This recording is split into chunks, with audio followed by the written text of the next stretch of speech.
Well, in the wake of the WikiLeaks apparent drop of the CIA's deepest cyber gathering secrets comes a warning. We're all vulnerable to attack, whether by intelligence agencies or cyber criminals.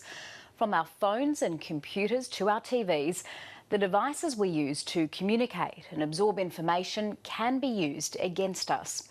Chief Foreign Correspondent Phillip Williams spoke to Professor Greg Austin from the Australian Centre for Cyber Security at the University of New South Wales. Well, Professor Greg Austin, assuming that this latest release from WikiLeaks is true, what does it say about the capabilities of the CIA and the vulnerabilities of our everyday appliances? Well, I think it tells us that the CIA is a determined operator in the intelligence sphere and is operating at the cutting edge of technology, that it can stay ahead of all of these encryption or many of these encryption programs and processes that the commercial manufacturers are putting into their systems. What it says about our vulnerabilities and what we need to know is that we are at the mercy of the most advanced and sophisticated intelligence agencies. But what we can take comfort from is that the average consumer is not really threatened by this, that it's only when you become an intelligence target of interest to these major power governments that you're going to be targeted.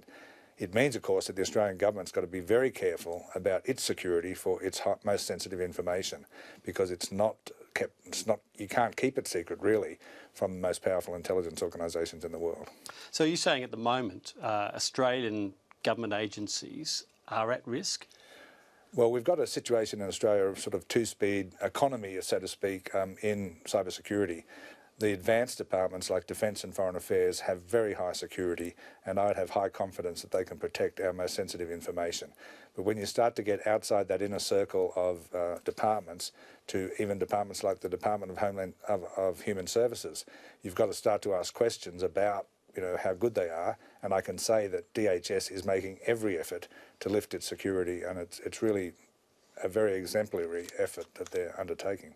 When we going back to the WikiLeaks dump, would it be naive for us to assume that the CIA is not doing this, is not making every effort? In fact, is it incumbent on them to be doing this? Well, it's their job, and if it's like Steve Austin, if we have the technology, we will do it, and the CIA has the technology, and it is their job to do it overseas against foreign intelligence targets, not against the American consumers. And that's the sticking point, isn't it? That is the contentious area, that allegedly the person, that the contractor possibly that has released this to WikiLeaks wants to be in the public arena. Yes, it seems to be the case. The information that was dumped has a very heavy focus on consumer penetration of consumer devices.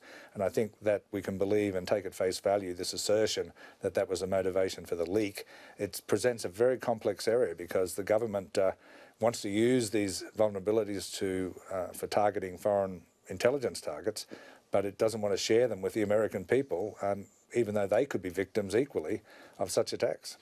What would you say to the argument, undoubtedly being mounted privately by the CIA, that they need these tools, they need them kept secret, and that now, in effect, what they would say the bad guys have an advantage because they know what tools the CIA now has against them? Well, indeed, they know some of the tools that the CIA has against them. I don't believe the suggestion that these latest leaks or even earlier ones reveal everything that the CIA has in its cyber arsenal.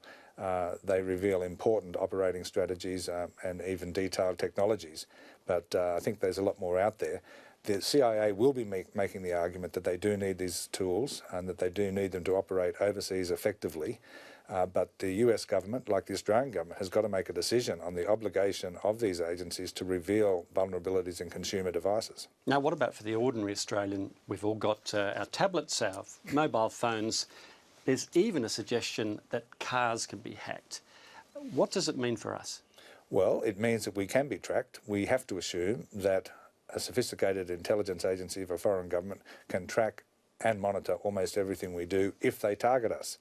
The good news is that they're not targeting 99% of Australians.